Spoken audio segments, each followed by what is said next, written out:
시간이 되었으므로 바이블 플러스 2022년도 1학기 개학 예배를 드리겠습니다. 묵상기도 드리겠습니다.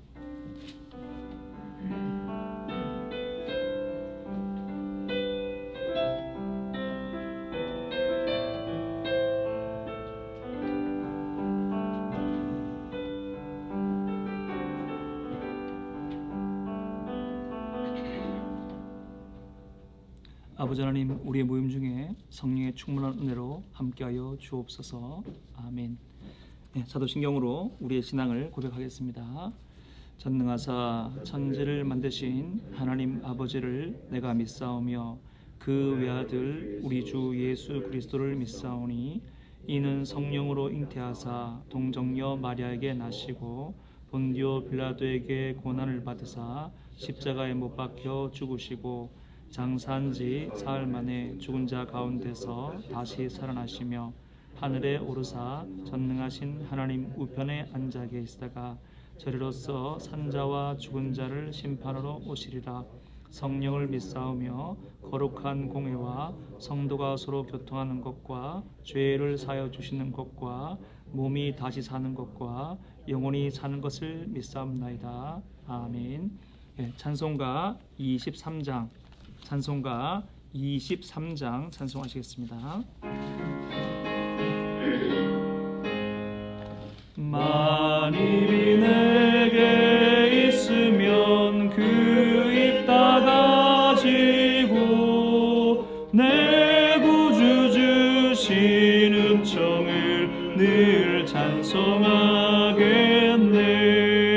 내 은혜로신 하나님 날 도와주시고 그 크신 영광 널리 펴 다 알게 하소서. 내 주의 귀한 이름이 날 위로하시고 이 귀의 음악 같으니 참 희락되도다. 내 죄의 권세 깨뜨려 그 결 바꾸시고 이 주한 마음을 비로소 고정케 하셨네. 아멘.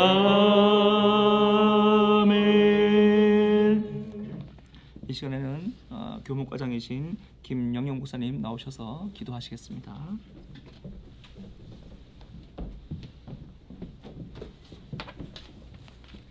같이 기도드리겠습니다.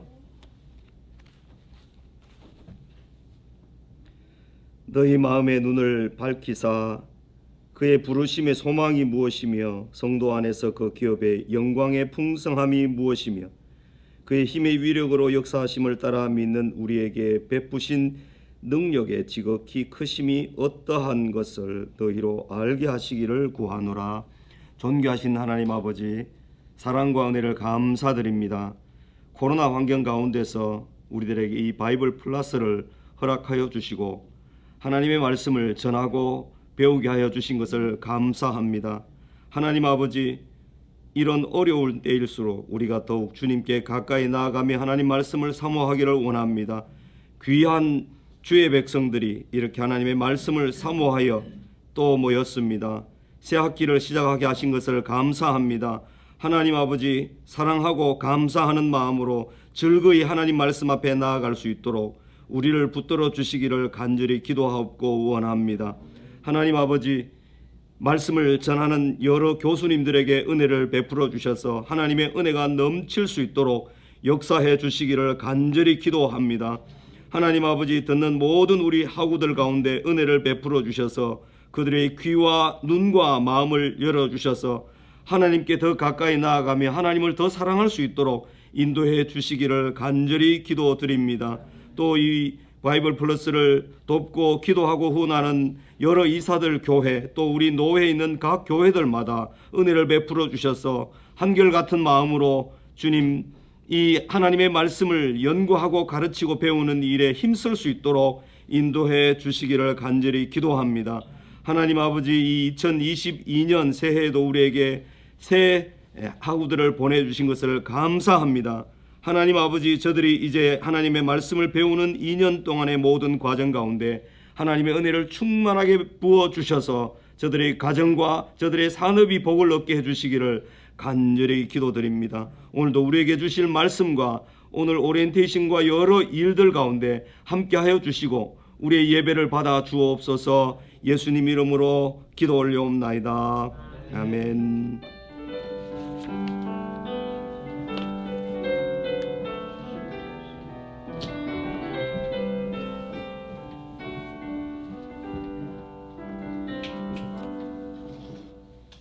네, 하나님 말씀은 시편 1편 1절에서 6절 말씀입니다.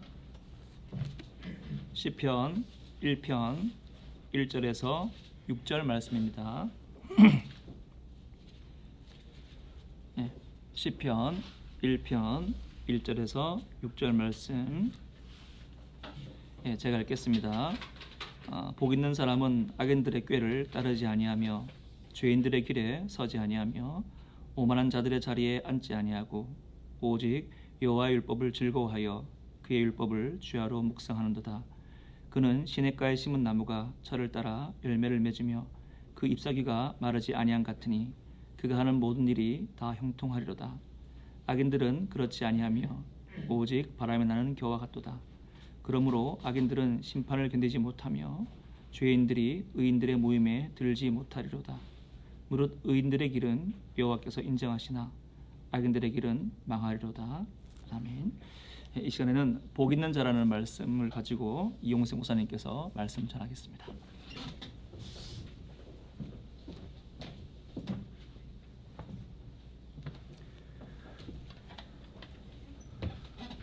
네, 반갑습니다. 네, 마스크 벗어도 돼요? 설교자만. 네. 우리 비대면으로도 되고 지금 생중계되는 걸로 알고 있고, 그다음에 이제 대면이니까 좀 요 열기를 좀 대면의 장점을 극대화시켜 가지고 예배와 입학식과 개강 예배가 진행됐으면 좋겠습니다. 조심스럽게 아멘 이렇게 하지 마시고. 네. 우리 새롭게 우리 바이올플러스에 또 입학하신 분들 축하를 드리고 참 복된 선택을 하셨다. 그런 생각과 확신을 갖고 여러분에게 또 축하의 말씀을 드리고 또 반갑다는 마음을 드립니다. 또 작년에 1, 2학기를 하셨던 분들도 재수강하시고 올해 이제 한 해 남았는데 또 복된 여정 또 계속해서 이어갈 줄로 믿습니다. 네.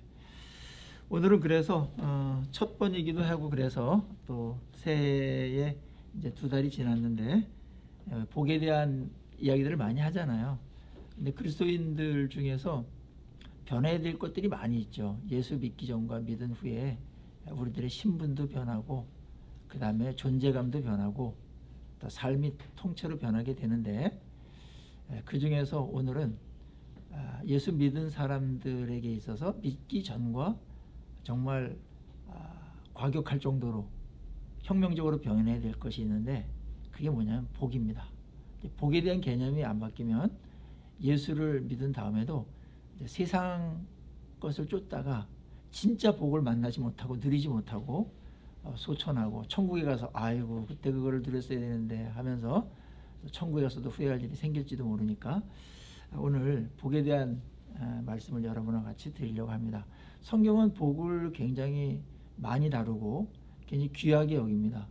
우리나라 사람들, 동양 사람들도 복을 참 좋아하고 서양 사람들도 뭐 복을 좋아합니다. 근데 복이 어떤 것인가가 중요하고 그 복은 또 무엇과 연결된 것인가, 또 복은 어디서부터 오는 것인가, 또 복을 받았을 때 어떻게 해야 되는가, 이런 내용들이 성경에 가득 차 있어요.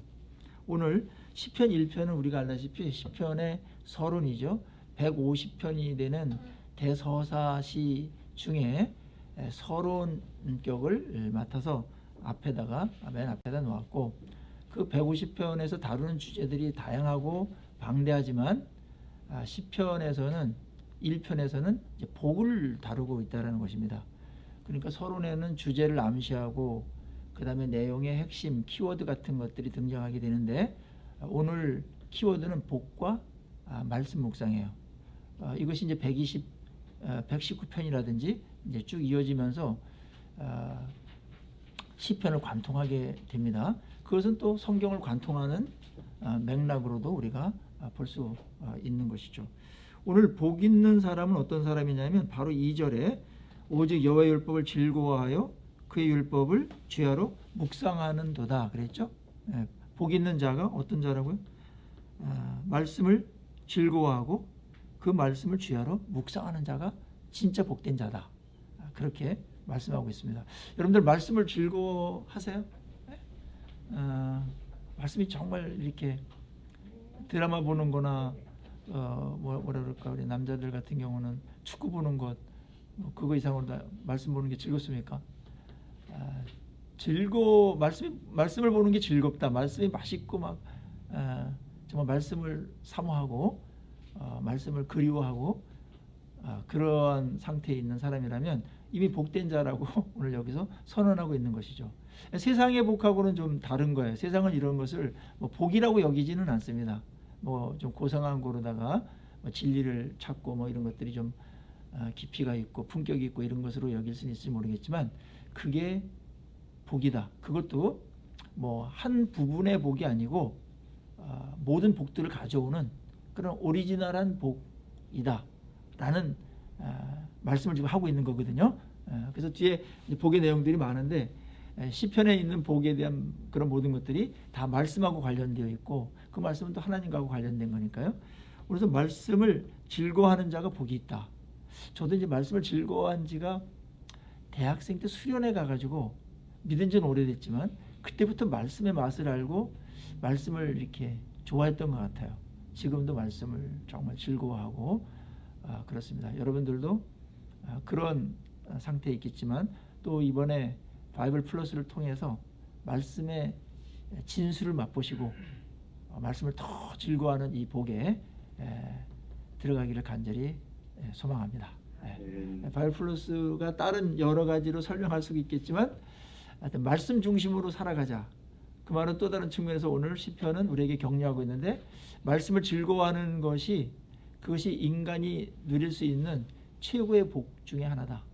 그렇게 보고 있습니다. 말씀을 즐거워할 때 말씀에 헌신하게 되죠. 사람은 아주 가치가 있는 것에 헌신하든지 아니면 굉장히 즐거워하는 것에 헌신하게 돼 있어요. 두 가지 중에 하나인데 헌신을 하라고 아무리 외쳐도 즐겁지 않거나 가치가 못 느끼거나 그러면 헌신은 일시적인 것입니다. 헌신했다가 다시 이제 가져옵니다. 원래 즐거워하는 것, 원래 가치 있는 곳으로 다시 헌신하게 돼 있죠. 오늘 말씀에 헌신하자 이런 얘기를 많이 하는데 말씀이 즐겁지 않으면은 또 말씀이 가치 있게 말씀이 진짜 이런 엄청난 복이다라는 것을 우리가 받아들이지 않으면 우리의 헌신은 빌려주는 헌신에 그칠 가능성이 굉장히 높습니다. 말씀을 즐거워해서 그 율법을 주야로 묵상하는 자가 복이 있다. 말씀을 즐거워하니까 주야로 뭘 하고 싶겠죠. 주야로. 성경은 이 묵상에 대해서 많이 강조하는데 우리가 유명한 여호수아서 1장 8절에도 말씀을 주야로 묵상해라. 주야로 묵상하여 그 가르친 대로 자직히 행하라. 그러면 내 길이 평탄하게 될 것이고 내가 형통하리라. 그런 놀라운 말씀을 했는데 굉장히 핵심 구절이에요. 하여튼 1장에 거대한 어떤 거를 시작할 때 말씀 묵상을 얘기하는 것으로 많은 그 장을 열어가는 성경의 패턴을 보게 됩니다. 시편처럼 말씀을 주야로 묵상할 것을 성경은 요구하고 있어요. 그게 복이기 때문에 그렇다. 오늘 본문은 그렇게 말합니다. 그죠? 또 다른 측면에서 왜 말씀을 묵상할 때 주야로 묵상해야 될까? 주야에 방점을 찍지는 않는 것 같아요. 많은 경우에 오늘 저는 주야를 조금 강조한다면 왜 성경은 주야로 말씀 묵상하라고 그랬을까? 왜 그럴 것 같아요, 여러분? 그냥 뭐 이렇게 일주일에 한 번 묵상하고 그러면 안 돼요? 밤낮으로 이렇게 하라는 거잖아요. 하루에 2번 이상은 하라는 거잖아요, 적어도. 이 세상을 살아갈 때 말씀으로 승리하려면 묵상을 해야 되는데 주야를 하지 않으면 이 세상을 이길 수 없다. 그런 게 깔려 있는 거잖아요. 에?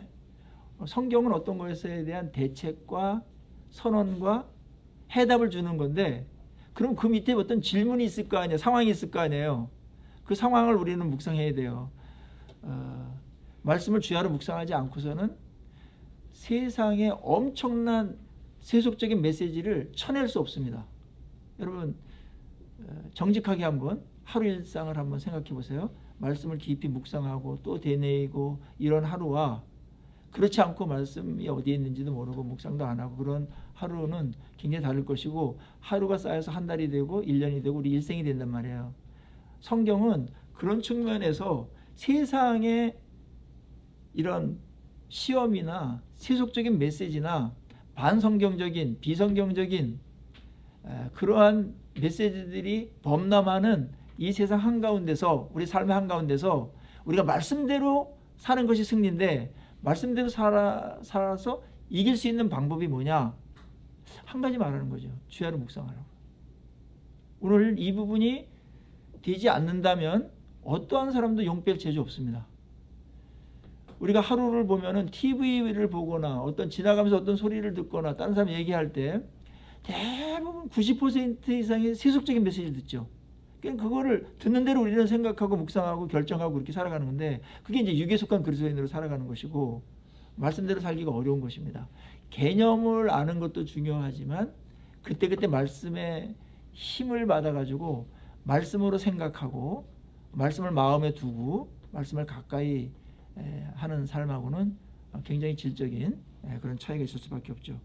시편 1편은 그런 측면에서 엄청난 선언을 하는 거예요. 말씀을 즐거워하고 주야로 묵상하는 자가 복이 있다. 왜냐하면 세상을 이길 것이기 때문에. 그게 또 하나님의 말씀대로 사는 것이 인생에 있어서는 최고의 성공이고 승리이고 또 우리에게도 유익하기 때문에 또 하나님께도 영광이 되어지고 여러 가지 확장될 것들이 많죠. 그래서 우리 바이블 플러스에서 결정하기를 큐티를 매일 하는 거로 하자. 주야로 묵상하라고 그랬으니까, 하는 자가 복이 있으니까. 그래서 이제 큐티 체크를 하지 않습니까? 어떤 분은 덜커덕 벌써 뭘 매일 체크하는 게 있어 이래가지고 또 새로 오신 분들도 겁내실 분들이 있는데, 아니 그것은 이제 복이라고 그랬으니까 이 복이라는 개념을 받아들인다면은 여러분들이 복된 거라면 우리 그거 즐거워해야 되죠. 그걸 가치 있게 여기고 왜 한 번만 체크합니까? 몇 번 더 해야 되지 이렇게 따지고 그러는 게 정상이죠. 그래서 우리의 또 현실과 우리 연약성을 알기 때문에 일주일에 몇 번 했냐 해가지고 이제 체크를 해서 여러분들이 계속해서 묵상을 하는 데서 도움을 드리려고 하고, 우리 공동체가 이제 같이 묵상 공동체로 이제 같이 가고자 하는데, 그것이 너무나 감사하게 최고의 복에 이르는 길이다. 그렇게 오늘 선언하고 있잖아요. 혁명적인 선언입니다. 그리고 여기에 담겨 있는 내용들이, 함축된 내용들이 너무너무 많아요. 오늘은 시편에서 왜 이런 자들이 복이냐, 그 다음에 주야로 묵상하지 않는 자는 그러면 복된 사람이 아닐 텐데, 그런 사람들은 그러면 어떠한 상태를 경험하게 되는가, 그거에 대해서 오늘 흑백으로 나눠가지고 대조를 이루면서 설명을 하는 기법을 쓰죠. 자, 3절 보면은 말씀을 주야로 묵상하는 자의 복된 삶이에요. 시냇가에 심은 나무가 철을 따라 열매를 맺으며, 그랬죠? 말씀을 묵상하는 사람에게 있어서는 열매를 맺게 된다. 때에 따른 열매들이 있는데 수시로 열매를 맺게 되죠. 열매 중에는 우리 내적인 열매들이 정말 복된 것입니다. 내가 말씀에 의해서 변화되어 간다는 것, 말씀에 의해서 형성된다라는 것, 말씀에 의해서 창조된다라는 것, 그게 성령께서 계속 하는 일이고요. 내 어떠한 인격과 내면과 영혼이 한 부분이라도 변화된다면 그거로 인해서 누리는 복은 어마무시한 것입니다. 그렇지 않아요? 네. 이게 근데 말씀을 묵상할 때 그런 일들이 벌어진다는 것이죠. 말씀을 묵상하지 않으면 머리까지는 오는 것 같은데 실질적인 변화는 약하더라고요. 그리고 아주 오래 걸리든지. 예. 그래서 굉장히 느리게 변해요. 뭐 인간이 그렇게 빨리빨리 변하는 건 아니지만 말씀을 묵상할 때 우리는 말씀에 의해서 만들어지고 있다. 성령은 말씀을 묵상할 때 역사하거든요. 그래서 우리의 생각과 인격과 기준과 안목과 뭐 이런 것들이 이제 세계관이나 이런 것들이 다 변하게 되는 것이거든요. 그리고 오늘 이어서 그가 어떤 상태에 들어가냐면 잎사귀가 마르지 않음 같다. 여러분 한번 보세요. 광야에 다 나무들이 뭐 이렇게 없어요. 푸른 색깔이 별로 없는 허벌판의 광야에, 황량한 벌판에 한 나무가 막 잎이 무성하고 막 열매가 막 주렁주렁 막 달렸다고 생각해 보세요. 얼마나 아름답고 복입니까? 그런데 말씀을 묵상하는 자가 그런 자와 같다라는 거예요. 잎사귀가 마르지 아니함도 굉장한 축복인데 생명력이 느껴지지 않습니까? 인생에 있어서 생명은 다 똑같지 않아요. 제가 그 요양병원에 이렇게 신방을 가보면 침대에 얌전히 누워 계세요. 계속 하루 종일 생명력이 깜빡깜빡 하시는 분들 있고, 그 다음에 이제 병원에 가면 산소 마스크를 쓰고 있는 분들이 있고, 아주 어린 아이의 생명이 있죠. 연약한 생명이 있죠. 그런데 말씀을 묵상하는 자는 영적으로나 일상적인 삶 속에서 그 생명력이 얼마나 왕성한가를 보여주죠. 그 잎사귀가 마르지 않은 같다. 늘 푸르러요. 뭐 그런 내용들은 비유지만 분명해요. 이 내용은 늘 감사와 기쁨과 에너지가 막 넘친다라는 거예요. 그 표현은 좀 다를 수 있겠으나, 뭐 기질도 있고 좀 다를 수 있겠으나, 뭔가 그 옆에만 가도 뭔가 생명력이 느껴져. 에너지가 막 느껴져. 말씀 묵상하는 자의 엄청난 축복이에요. 가만히 있더라도 주변 사람들에게 생명과 에너지를 줘. 여러분 그런 분들 있죠. 여러분 교회에. 에? 여러분 자신이 그런 분이라고 이렇게 생각을 하세요? 예. 우리 교회도 보면은 있어요. 그분하고 이야기하면 에너지가 막 생겨. 그냥 가만히 있더라도 좋아. 근데 그분의 공통점? 말씀을 묵상하는 자예요. 하나님하고의 관계가 아주 좋은 자예요. 보니까. 저는 기독교는 한마디로 말하면 생명의 종교입니다. 생명력이 시들면 그건 뭔가 잘못된 거예요. 예수님께서 요한복음 10장 10절에 내가 온 것은 너희로 영생을 얻게 하고 풍성히 얻게 하려 함이라고 그랬잖아요. 기독교는 계속 풍성, 충만, 넘침 이런 용어들로다가 우리 생명력을 많이 표현합니다. 오늘 여기서도 우리의 생명력이 언제 풍성해지고 언제 왕성하며 언제 역동적이 된다고요? 말씀을 묵상할 때요. 말씀은 가만히 있지 않거든요. 말씀은 역동적이에요. 말씀은 살았고 운동력이 있다고 옛날 성경에 번역이 됐는데 맞아요. 말씀이 들어가면 말씀이 가만히 이렇게 꼬다는 머리처럼 가만히 있는 게 아니거든요. 그냥 죽은 지식이 아니란 말이에요. 성령께서 그 말씀이 우리 안에 들어왔을 때 그걸 갖고서 우리의 모든 세포와 우리의 영적인 어떤 영역들과 우리의 존재하는 그 모든 영역에 말씀으로 다스림을 하시는 것이고, 말씀이 충만할 때 우리에게 나타나는 뚜렷한 현상 중에 하나가 열매를 맺게 되고, 이건 변하겠죠. 그리고 뭐예요? 엄청난 생명력을 뿜어낸다. 저는 비실비실하는 게 저는 정상이 아니라고 봅니다. 그거는 기독교가 아니에요. 오늘 여기서도 그렇고요. 예수님께서 이 땅에 오신 목적도 풍성함을 주려고 하는 거예요. 생명이 풍성해지기 위해서. 근데 그것이 대부분 말씀이 은혜가 되고 말씀을 섭취할 때 그때 일어나는 굉장히 일들이죠. 말씀은 영적인 양식이기도 하기 때문에 말씀을 굶으면 뭐 장사 없잖아요. 약해지게 돼 있거든요. 근데 말씀을 섭취하고 은혜가 충만해졌을 때 그때 우리의 삶은 너무나 다르잖아요. 여러분들 이때까지 살아오시면서 언제 생명력이 정말 충만하고 막 넘치고 막 그랬습니까? 어느 한 순간이라도 언제 그랬습니까? 말씀의 은혜를 받았을 때죠. 다른 사람이 설교를 내줘가지고 들려줄 때도 그럴 때가 있고요. 책을 읽고서 은혜 받을 때도 그럴 때가 있어요. 그런데 여러분 스스로 묵상해서 은혜를 받을 때 이때는 그 생명력이 더 오래갑니다. 큐티를 통해서 또 바이블 플러스 통해서 다른 교수님들이 줄 때도 이런 일들이 벌어지고 또 여러분 스스로도 말씀을 보는 그래서 스스로 먹어서 때를 따라 열매를 맺고 그 잎사귀가 마르지 아니함 같은 싱그러움을 이 어려운 시국에 여러분들이 독야청청하듯이 그렇게 변화되어지고 그렇게 살아났으면 좋겠습니다. 뿐만 아니라 뒤에 한 가지 더 복된 내용이 나오죠. 그가 하는 모든 일이 다 형통하리로다. 굉장히 좀 포괄적인 형통이에요. 물론 이것은 하나님 뜻 안에서의 형통이겠죠. 말씀을 주야를 묵상하는 자는 말씀에서 통제를 받고 말씀의 다스림을 받기 때문에 하나님께서 그에게 어떤 것들을 형통하게 해주더라도 위험하지 않아요.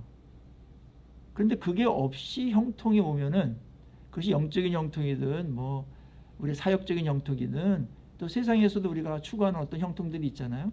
뭐 성공이죠, 성공. 뭐 그런 것들이 있을 때 말씀의 통제를 받지 않으면 잘못 사용하거나 교만해지거나 근데 그것 때문에 더 신앙이 나빠지거나 뭐 이런 일들이 생길 때가 많거든요. 내 말씀을 묵상할 때 말씀에서 다스림을 받는다면 하나님께서 우리에게 주시고자 했던 것들을 마음껏 주셔도 되는 상황이 되는 것이다. 하나님이 우리에게 뭔가 주실 게 많아요. 사랑하기 때문에. 그런데 하나님이 조심스러운 게 있어요. 왜냐하면 이걸 줬을 때 신앙이 나빠지거나 더 중요한 걸 잃어버릴까 봐. 영적인 어떤 중요한 걸 잃어버릴까 봐. 그런 경우가 너무나 많잖아요. 인간은 이 부분에 있어서 너무나 약합니다. 그래서 이제 신명기에서도 계속해서 너희들 가나안 땅에 들어갔을 때 네 능력으로 됐다고 그러지 말아라. 뭐 이러면서 계속해서 하나님의 은혜로 된 거로 잊지 말아라. 그러면서 말씀 묵상해라. 이 말이 계속 나오는 이유는 이 부분이 이제 역학관계가 있기 때문에 그런 것입니다. 하나님께서 말씀을 묵상하는 자에게 놀라운 복들을 신명기에서 엄청나게 약속을 했고 그 다음에 요한계시록에도 말씀을 듣는 자와 읽고 행하는 자가 복이 있다라고 말씀하시면서 복과 연결을 시키고 있습니다. 말씀과 복, 말씀의 반응에 따라서 화복이 결정된다라는 것이 성경의 큰 프레임이죠. 그렇습니다. 그것은 하나님께서 인격적인 관계로도 그렇고 그 다음에 언약도 그러한 언약을 맺은 상태에 있기 때문에 그렇죠. 순종할 때 너희들이 복이 된다. 순종 안 할 때 망한다. 하나님과의 관계에 있어서도 말씀을 순종하는 게 그분을 높이는 일이고 그분께 영광을 돌리는 것이잖아요. 하나님 나라의 어떤 다스림이 이루어지는 거잖아요. 말씀을 묵상하고 행할 때. 그러니까 말씀을 묵상하는 것은 행함으로 가는 굉장히 연결고리가 되면서 우리의 생각이 변화되어지고 하나님께서 원래 추구하려고 하셨던 우리를 향하신 목표가 말씀을 묵상하면서 하나씩 만들어진다. 하나님 나라도 말씀 묵상하면서 실질적인 하나님 나라가 이 땅에 임하게 된다. 연결되어 있는 것이에요. 이거는 뭐 오늘 엄청나게 말할 게 많은데 뿐만 아니라 여러분 보세요. 하나님께 영광을 돌린다라는 거, 하나님을 존경한다라는 거를 여러분 어떻게 표현합니까? 찬양으로도 표현할 수도 있고 어떤 뭐 경외하는 마음 같은 걸로 표현할 수가 있어요. 근데 실제적인 것은 뭐냐면 그분의 말씀을 대하는 거예요. 어떻게 대하느냐에 따라서 달라져요.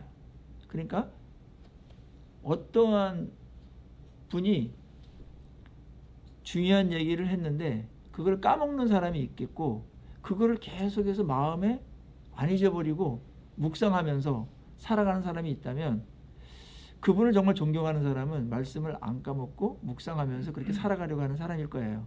그렇죠? 여러분이 누구한테 가르쳤는데 그 학생이 내가 말한 설교나 어떤 교훈을 안 잊어버리고 묵상하면서 그래 살려 그래 막 살려 그래. 그때 그 사람으로부터 존경을 받는 거거든요. 하나님은 이런 존경과 영광을 받고 싶어 하시죠. 인격적으로. 그게 말씀 묵상하고 연결되어 있는 것이고, 제가 여러분에게 뭐 어떤 걸 말했는데 그걸 안 잊어버리고 여러분들이 계속 묵상하면서 그렇게 한다면 그거는 저에게서 한없는 어떤 기쁨이 될 거예요. 그렇죠? 하나님이 그런 측면에서 이제 말씀을 묵상하는 것을 좋아하시고, 말씀을 묵상하는 것 자체가 하나님을 굉장히 존경하는 표현이 된다라는 것입니다. 그런 자에게 하나님은 아낌없이 형통하도록 해주겠다. 물론 그것은 어떤 하나님의 뜻 안에서의, 하나님의 말씀 안에서의 형통일 것입니다. 그러나 그건 어마어마한 것이에요. 그러나 악인들은 그렇지 않다. 악인들은 반대다. 근데 성경에 이제 뒷부분에 이제 악인과 의인이라는 새로운 용어들이 나오는데, 여기서의 악인은 누굴까요? 말씀을 주야로 묵상하지 않는 자예요. 뭐 살인하고 간음하고 이런 자가 아니에요. 본문에서 단어의 개념을 규정해야 되잖아요. 의인은 뭘까요? 그러면 말씀을 주야로 묵상하는 자예요.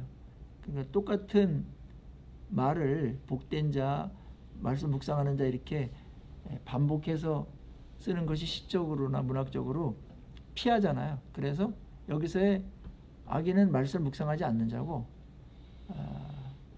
의인은 말씀을 묵상하는 자, 그렇게 놓은 것입니다. 시편의 대부분이 다 그래요. 의인이라고 말했을 때 종교적으로나 도덕적 윤리적으로 의인이 없잖아요. 그런데 시편에는 의인에 대한 얘기가 너무 많아요. 그 의인은 대부분 말씀을 순종하려고 몸부림치는 자들을 말하는 거예요. 100% 다 사는 것도 아니에요. 말씀을 묵상하면서 말씀에 순종해야 되겠다. 이렇게 이제 하나님의 주권을 인정하면서, 권위를 인정하면서 살아가는 자들을 성경은 의인이라고 말하는 것입니다. 거기 이제 믿음이 있겠죠. 앞에 부분에 악인이 나오죠. 악인들의 꾀를 따르지 아니하고 죄인들의 길에 서지 아니하면 오만한 자리에 앉지 않는다. 그리고 말씀을 즐거워하고 묵상한다. 말씀을 묵상하지 않을 때 어떤 일 벌어진지 아세요? 악인들의 꾀에 넘어가게 돼 있어요. 그리고 조금 더 길어지면 악인들의 길을 나도 모르게 걷고 있고, 더 나가면 오만한 자리에 앉아 있어요. 완전히 생활화된 거죠. 오만한 자는 이겁니다. 나 말씀 없이도 얼마든지 잘 살 수 있어. 이런 전제를 갖고 살아가는 사람들. 오만 방지하기 이를 데 없는 것이죠. 예수를 믿는 사람들 중에서도 이런 사람들이 있어요. 오래 다닌 사람들 중에서도 난 말씀 묵상 안 해도 뭐 잘 살 수 있어, 신앙생활 잘 할 수 있어. 아니 그게 오만이라니까요. 그래서 이 기준이 너무나 하향평준화돼 가지고 말씀에 있어서는 뭐 헌신이나 전도나 뭐 봉사나 이런 데서는 기준이 굉장히 높아요, 한국교회가. 근데 말씀에 대해서는 너무나 낮아요. 그래서 오만한지도 모르고 오만한 자리에 있는 거야. 오만한 사람이 그걸 뭐 알면 그 자리에 안 있겠죠. 말씀을 주야로 묵상하지 않으면서도 나 얼마든지 신앙생활 잘할 수 있어, 잘 살 수 있어, 이런 생각과 전제 자체가 오만이라니까요. 이 오만에서 혹시 오만한 자리에 뭐 당분간이라 있던 분들이 있다면 이번 기회를 통해서 오만한 자리가 얼마나 무서운 자리고 어리석은 자리인가를 생각하고 말씀 묵상하는 자리로, 복된 자리로 옮겨지기를 간절히 축원합니다. 이거는 엄청난 이동이에요. 5절에는 악인들에 대해서 다시 한번 나와요. 4절도 그렇죠. 4절은 바람에 나는 겨와 같다. 뭔가 안정감이 없어요. 아니, 절대적인 뭐 진리가 없는데 뭐 바람 부는 대로, 뭐 TV에 광고 나오는 대로, 뭐 누가 친구가 많은 대로 이게 막 그렇게 쏠리는 거예요. 기준도 없고. 그러다가 그 방황이죠. 알맹이도 없어요. 바람에 나는 겨. 삶의 모습이 그래요. 말씀 없는 자들은. 그래서 악인들은 심판을 견디지 못해요. 그리고 죄인들이 의인의 모임에 들어가지도 못합니다. 여기서는 마지막 날 재림 때까지도 염두에 두면서 이 축복과 그렇지 않은 자들의 상태를 연결하고 있습니다. 그러니까 말씀 묵상에 대한 축복이 이 땅에서뿐만 아니라 예수님 재림할 때도 평가의 기준이 된다는 거죠. 보세요. 6절 무릇 의인의 길, 이 말씀 묵상하면서 살았던 자들의 길이죠. 의인의 길은 여호와께서 인정하세요. 말씀에 순종했기 때문에 그것만 남는 거예요. 순종한 것만 남는 거예요. 그걸 하나님께서 인정하시고요. 악인의 길은 뭐예요? 망해요. 꽝해요. 다 헛된 겁니다.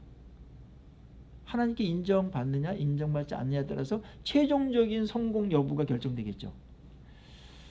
말씀은 이 땅에서 우리가 살아갈 때 열매를 맺게 하고 생명력이 넘치도록 해줍니다.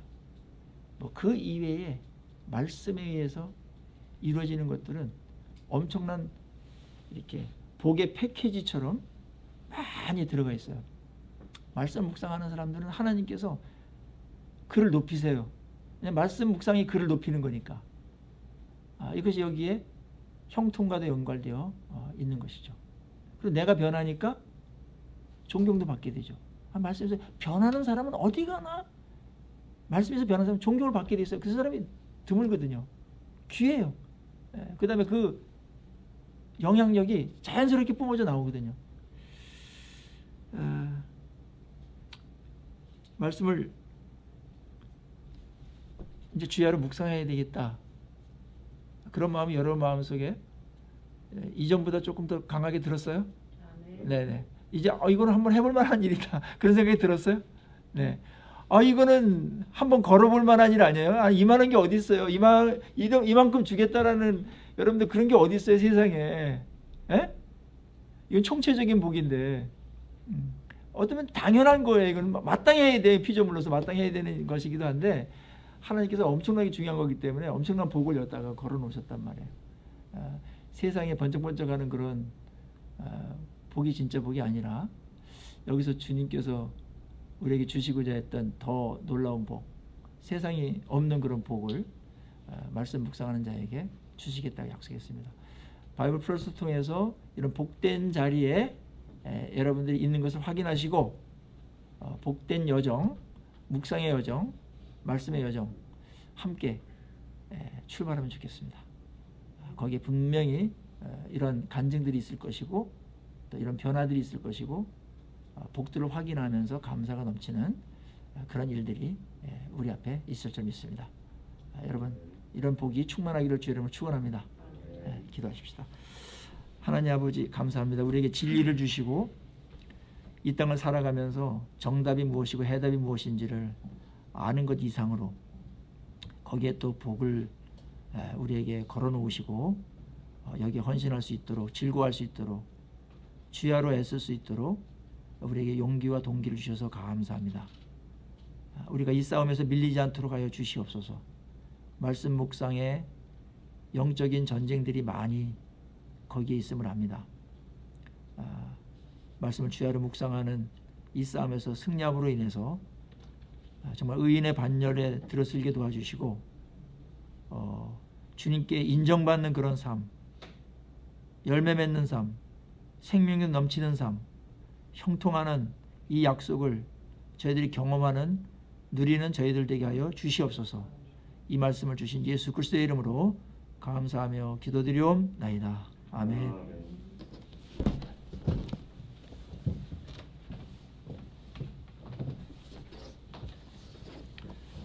귀한 말씀 감사합니다. 찬송가 208장 찬송하겠습니다.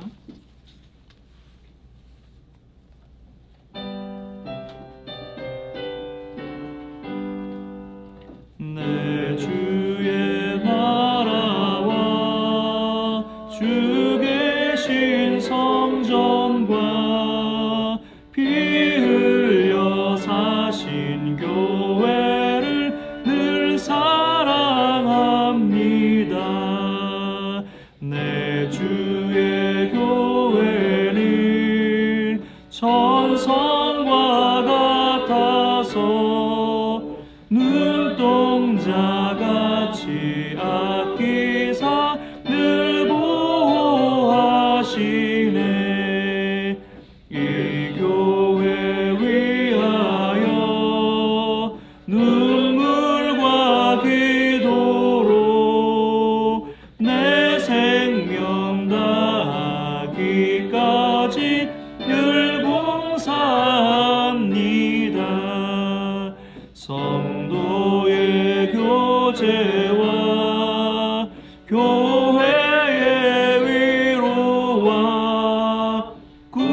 주와 맺은 언약을 늘 기뻐합니다.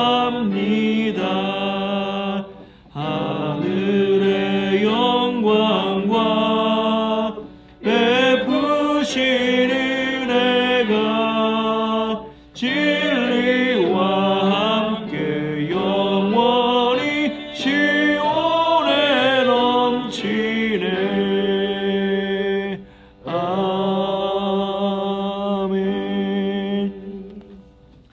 이 시간에는 자각증서 전달하는 시간을 가지겠습니다. 우리 원장님께서 앞에 나오셔서 우리 주사랑교회 박지원 집사님에게 자각증서를 전달해 주시겠습니다. 카메라 앞에서.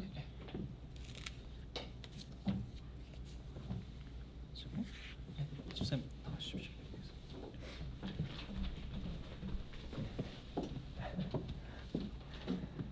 장학증서 22-1 주사랑교회 박지원. 이 학생은 바이블 플러스 2021년도 2학기를 우수한 성적으로 수료하였기에 이 장학증서를 수여합니다. 2022년 3월 3일 바이블 플러스 원장 이용세. 네. 아이고 축하드립니다. 여기 같이 드릴게요. 네, 감사합니다. 네, 고맙습니다. 네, 교문과장이신 김영애 목사님 나오셔서 필요한 광고들 하시겠습니다.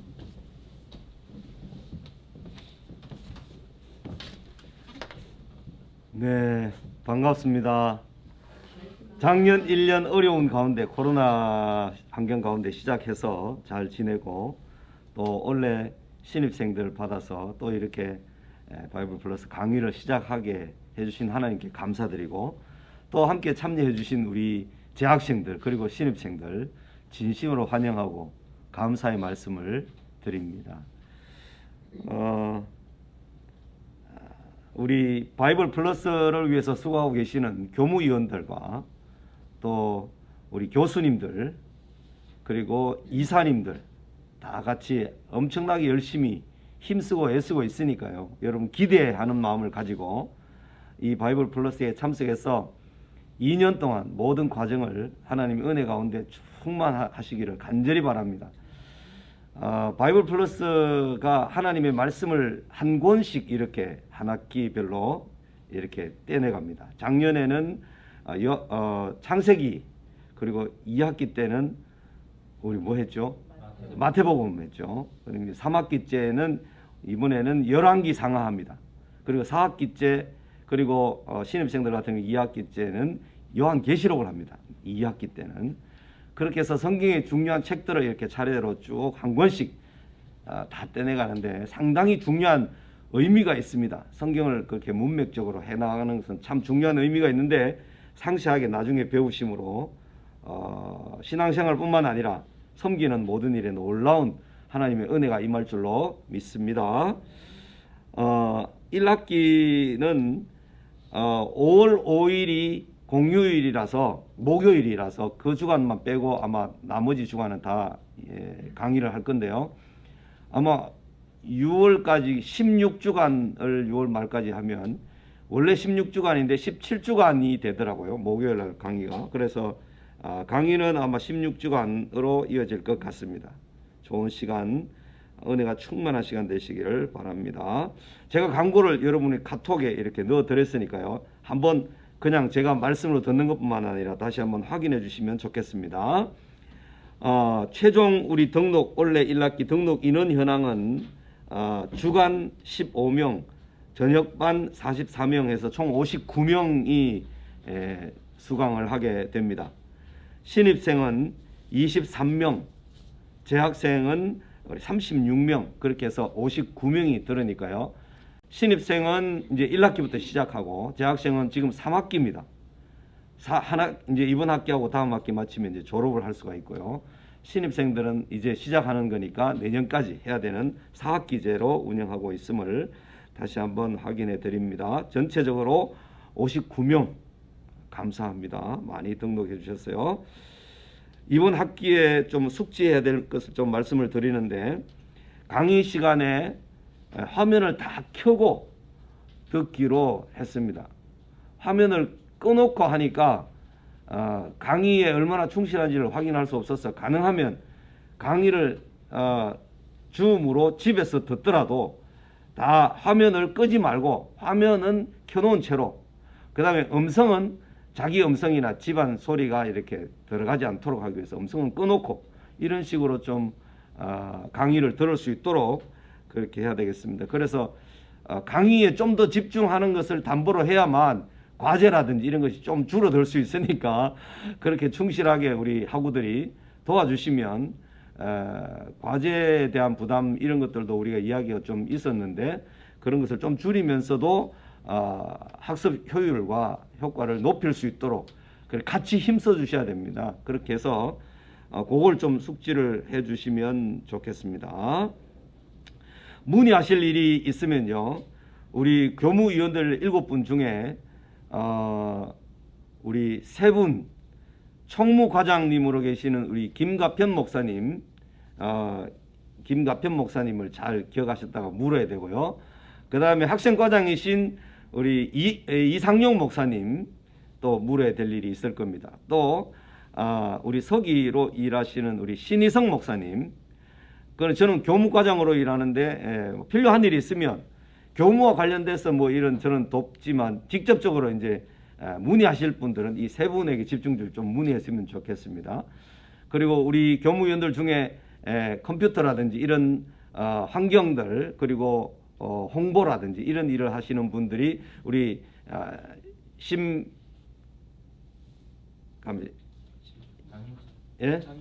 장윤철 심윤보 목사님, 갑자기 이름이 생각나요. 2분 목사님이 수고를 하시고요. 원장님이 또 계시고, 그래서 교무위원들 7분 중에 여러분이 질문을 하셔서 어려운 문제들을 해결하시면 좋겠습니다. 그리고 아마 낮반에 해당되겠는데 교회 안에서 같이 뭘 먹는 것은 이제 아직 어렵습니다. 안 됩니다. 그러니까 점심을 해결하기 위해서 도시락을 가지고 와서 어느 방에 혼자 가서 드시든지 아니면 2분이 가서 뭐 드시든지 이렇게 하시는 거는 살 수 있는데 아니면 매식을 해야 됩니다. 그래서 점심시간 12시부터 1시까지 점심시간이고 1시부터 3시까지가 강의 이어지니까요. 낮에 강의를 듣는 분들은 좀 더 유리합니다.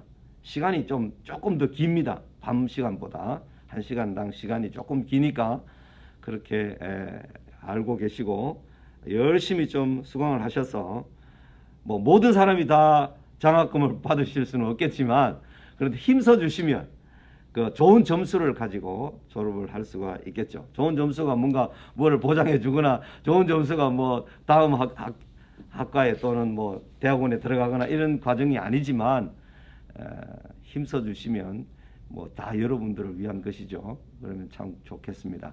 아무튼 이번 1학기 16주간 동안도 출석하시고 강의를 듣는 중에 하나님 은혜가 충만하시기를 간절히 기도하고 또 축복합니다. 감사합니다.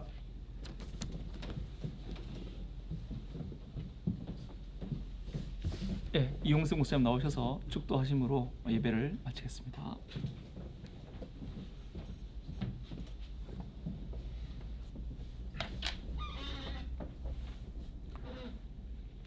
우리를 죄와 사망에서 구원해 주신 예수 그리스도의 은혜와 하나님 아버지의 그 놀라우신 사랑하심과 성령의 함께하심과 충만하심이 오늘 바이블 플러스 수강하는 우리 모든 학생들과 또 그 가정들과 이것을 또 가르치는 교수님들과 또 그 교회 위에 이제로부터 영원토록 함께 계실지어다. 아멘.